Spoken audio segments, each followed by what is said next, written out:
Welcome to Active Living at the Active Life.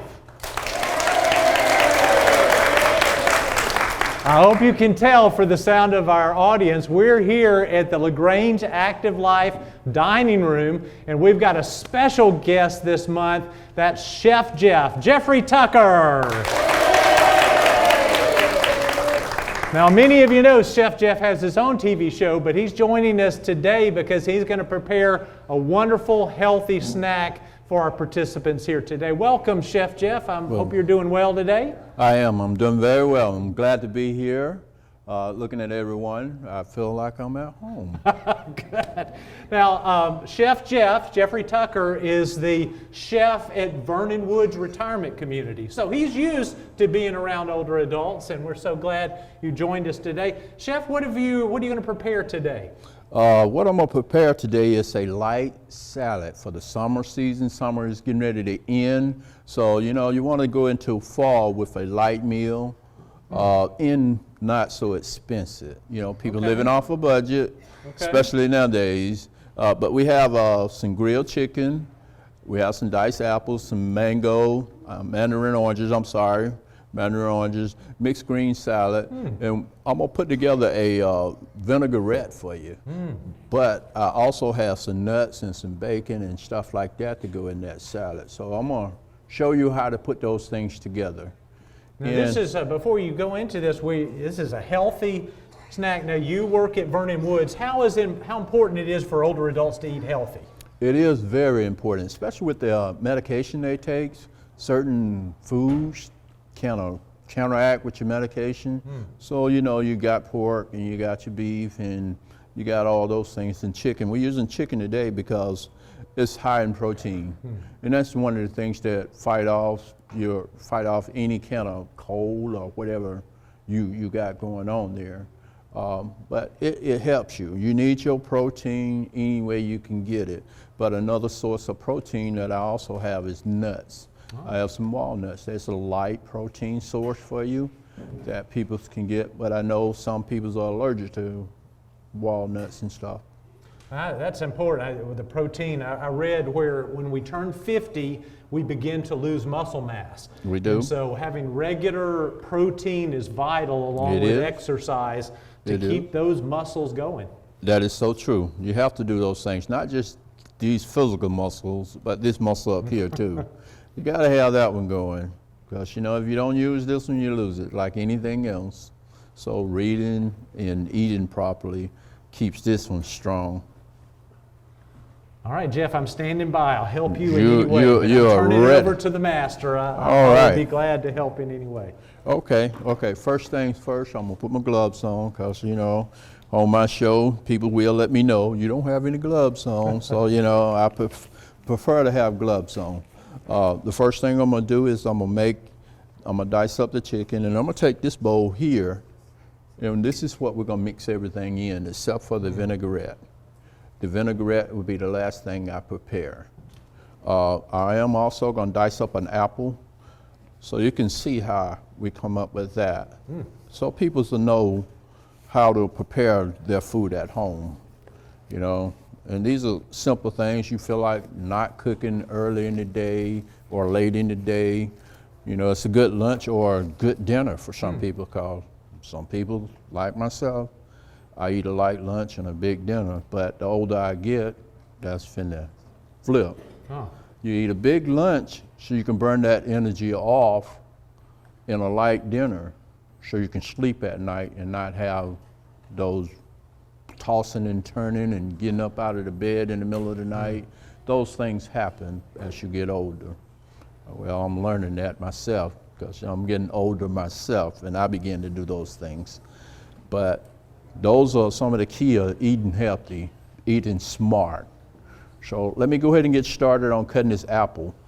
And the main thing the first thing I'm going to do is cut it completely in half and take out the center core. A lot of people like to take it out, like dig into it like that. But no, I'm going to cut it like so.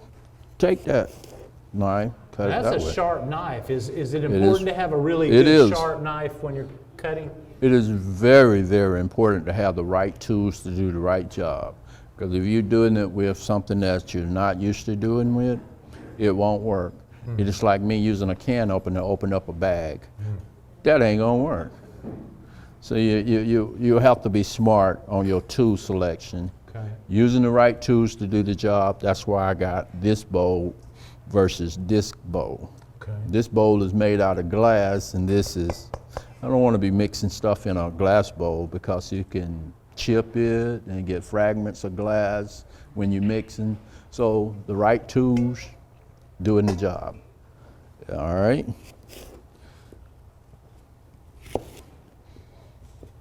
And I like apples.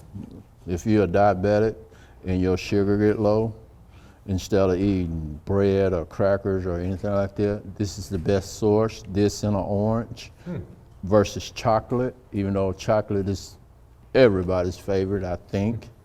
Well, most everybody anyway.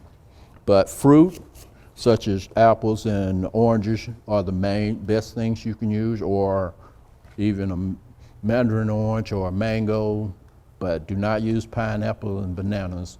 Reason why I said pineapple is very sweet and is high in acidity. Those two things won't help you with diabetes. So I noticed you chopped up the apples, you're keeping the peeling on, and so that helps for more fiber. When okay. Exactly, Okay. exactly. I was getting ready to get you that on the fiber end of it. But cutting an apple, you notice I hold my hand like this to hold it in place, and my knife is in between here like this Okay. to keep from cutting myself. You do it right, because if you put your hand and try to cut like this, you're gonna cut yourself. But holding it over like this, that prevents that. And then laying your apples on its side, and you can strip it like so, and then use the point of it like that, and you come up with this, similar to that. Okay, and TV got all those gadgets out there that teach you how to cut stuff in a hurry. But you know, if you be smart with a knife and you have good knife skills, you can prepare your food a lot faster, just as fast.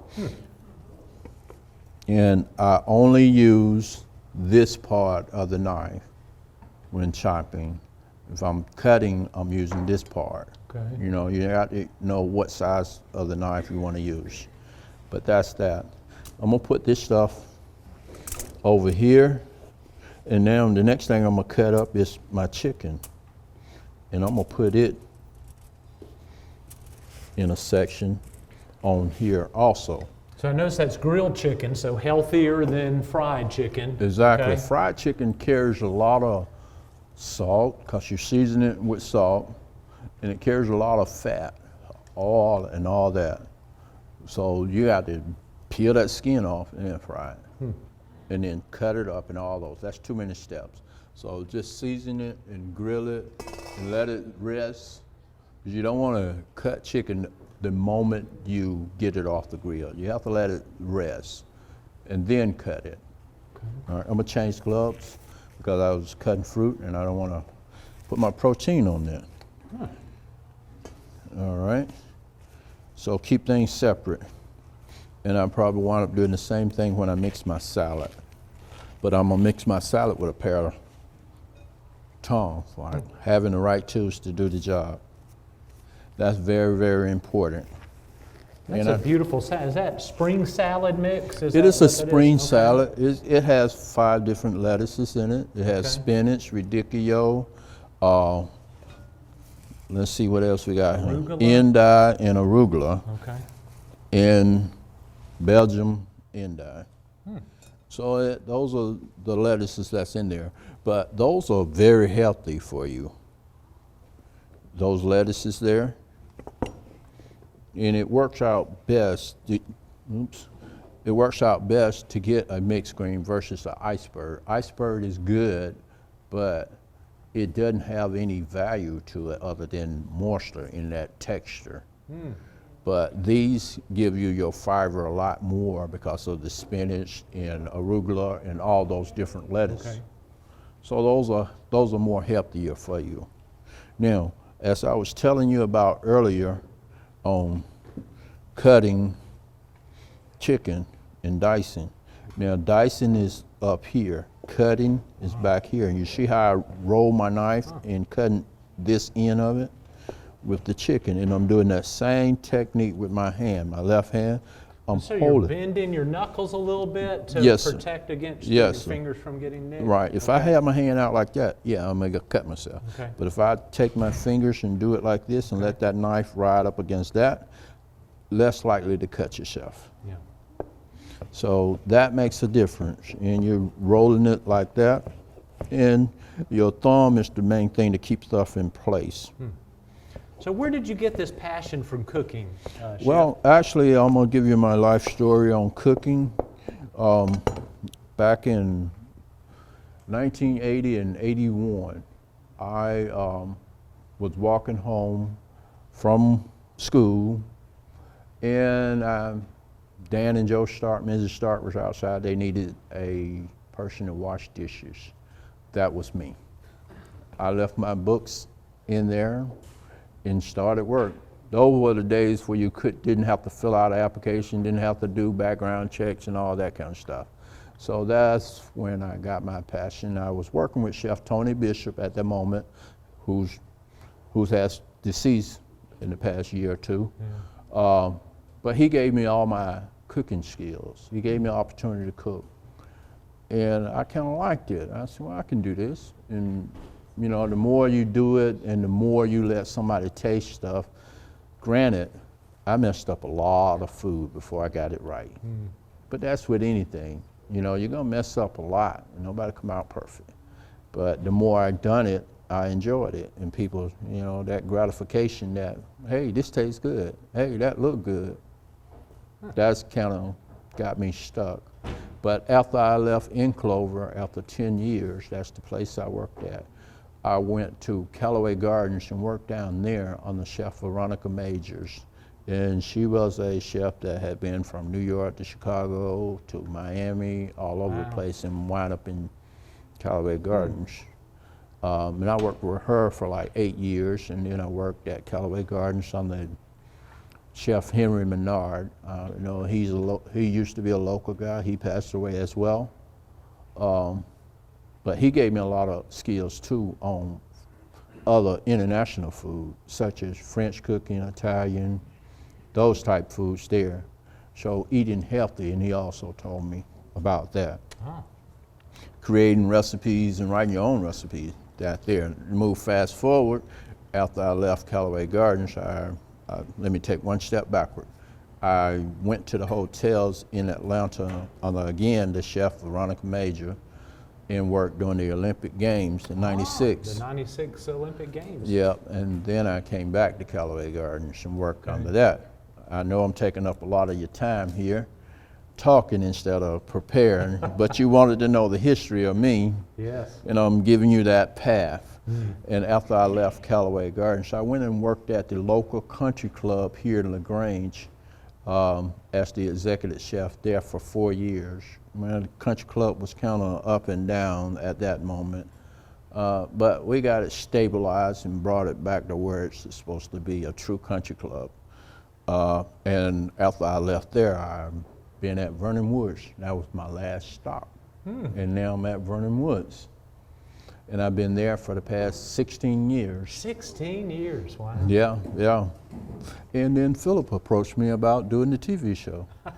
I was a guest on Alton West show, City Week, I think that was the show. That was some time ago, but you know, here I am. Yeah, wow. Well, Fast forward. Thank you for sharing about that. You're welcome, you're welcome. It's interesting to know where people get their passion for a particular trade or career they have, and so. Right.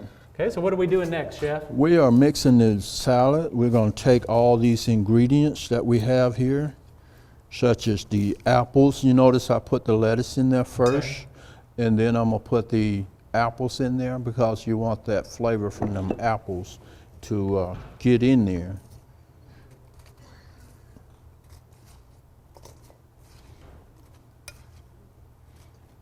And I'm putting a good bit of apples in the mandarin oranges.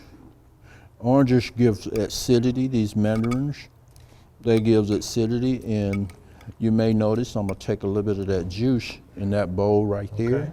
I'm gonna put, matter of fact, I'll go ahead and do it now.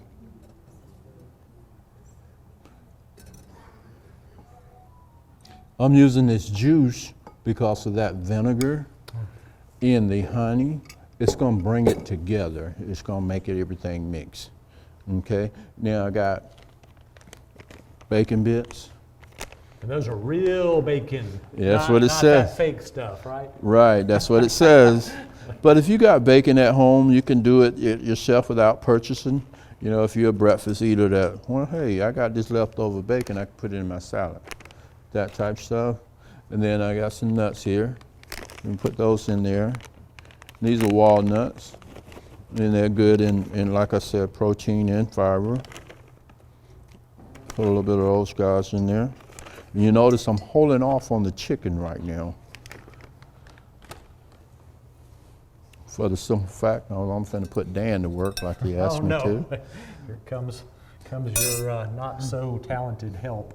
Well, you got to believe in yourself. You got those talents. I'll try my best. We're here. You know. Does that make me a sous chef? If I That would make you an apprentice sous chef. I don't even get to be sous chef. I'm an apprentice sous chef. Yep. And you wanna take some honey and put in there. Normally I have measuring cups, and this is a measuring spoon. It's a 2 ounce. Okay. And you want to fill this up with honey. All right. Okay, I'll do that. And pour it over in there, because measuring is important. Okay, got it. Yeah, Okay, but just you know, not pour pour it it over in there, Okay. and just pour it over in there. You can take that whisk and scrape the rest of it out, like that. And we're going to do the same thing with that. Oh, with this, use the same measuring? Okay. Same measuring. This is vinegar. This is a red wine vinegar. Yeah. You want to use 2 of those. So let's just take the cap. Take the cap off. Let me take the cap off for you. Thank you. There you go. Okay. Pour that over in there. One more. One more. One more. And then you want to whisk it together. Okay, whisk. All right. Feel like a real chef now. Okay, and just gently. Not gently, not gently. You Not got to gently, put really, your go a wrist little bit into further? it. Yeah, Okay, put your wrist some into elbow it. grease into it. Yeah, Okay. because you want that honey to blend in Okay. very well with that. You can smell that vinegar out This there. is like exercise. You can, Yeah, get some aerobic exercise. You while you're cooking. you can. Especially if you dance, kind of a dance exercise. Right, that should be fine, good Okay. enough. All right. And what we're gonna do is I'm gonna put the chicken over in here, and I'm gonna take these tongs and toss the chicken with the rest of the salad. Okay. And you don't have to put all the chicken in there at once. Okay. Because you just want that protein flavor to get in there.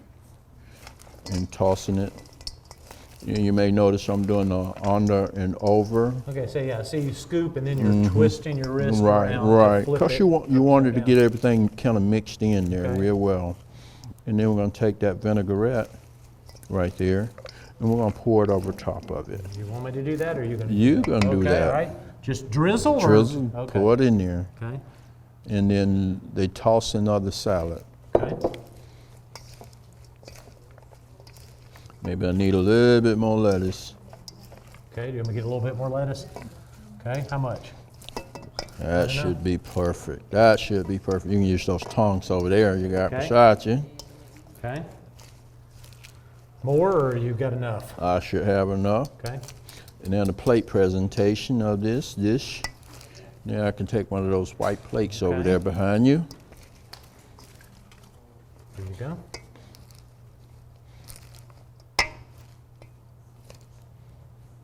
Thank you.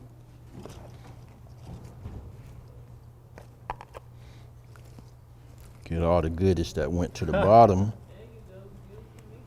That works for you? That works for you? It works for me too. pretty. And now I'm gonna just take a little bit of this A little bit chicken. more chicken in there. You want to put it on top.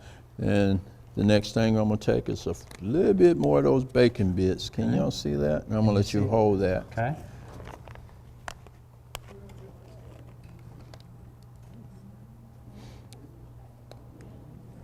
And there you go. There's All your right, shallot. what do you think? That's your shallot. Wow, that's beautiful. This is nice and low on calories, healthy Exactly. protein, lean meat, grilled, and good fiber Zero fat. from the. It's a lot healthier roots. for anybody. Okay, so easy to take care of. All right. Somebody was real excited about getting some food here. No. We just didn't want him to get caught up in the shot there. Yeah. You know. So, Chef Jeff, at Vernon Woods, how many people do you feed per day there? We feed on the average of 74 people a day, 3 meals a day, breakfast, lunch, and dinner. And then, you know, we do have activities where we do feed them, special events and stuff like that there. And we do have guests that comes in as well, as of now, but who knows, with pandemic going on, Right. it's a up and down situation. But we deal with it. Do you have a favorite? Do people say they have a certain favorite or your top 3 dishes that you serve there that people give you the most feedback about, Well, that they like the best? Well, What are some of your actually, no, because of our menu, it doesn't stay the same. Okay. It changes every week, every day. They do not get the same thing. They get Okay. it. It's just like you at home. If you at home, you're not going to eat spaghetti every day, or you're not going to eat fried chicken every day. So, you know, and it's a variety of people, and they come from all over the place. You know, you got people in the Northeast that come down and live here because their kids live here, or you're coming back home, or out west, or wherever they may have been. So each one of them's palate is different. Okay. In their intake of sodium, medications, all those special diets, those play factor too. So, you know, you have to be smart about creating a menu for different people. Okay. You know, if you're from the Northeast and you're used to, let's say, lasagna done different, then, you know, you try to accommodate them to make them feel welcome. Okay. In the same way, I'm gonna use, this is a good example right here. We're all in West Georgia, right? We don't get as much seafood as the people's on East Georgia. Okay. And then you do shrimp and grits. You do fish and grits over here, some people. They do shrimp and grits. So, you know, it's different, but you're in the same state. Excellent. And you can go to North Georgia, they're gonna want their beef, their game, and they're gonna want their fish. So, and just imagine people coming from Seattle, coming to live here, and you gotta figure out how they like to eat. No, different taste buds. Different and taste try buds. to please everybody. That's tough That's- audience, isn't It So- is, it is, it is. Well, so Jeff, you have your show on LGTV. They can watch. They can go on YouTube and see those as you prepare other healthy treats. right. Okay. That I've would got be about great. 10, almost 10 years, or if not 10 years, Worth of of shows, videos, videos right. you can see. Yeah, because there's a lot of different types of foods that seniors can prepare that's healthy and Right. So I want to thank you so much for You're being welcome. with us today. And I know that this crowd is excited about getting to sampling this food. Right. So thank you everybody for joining us for the Active Living the Active Life. We're a recreation center for older adults, 55 plus, a place you stay active, meet friends, exercise, eat good food. Come and join us sometime. Thank you.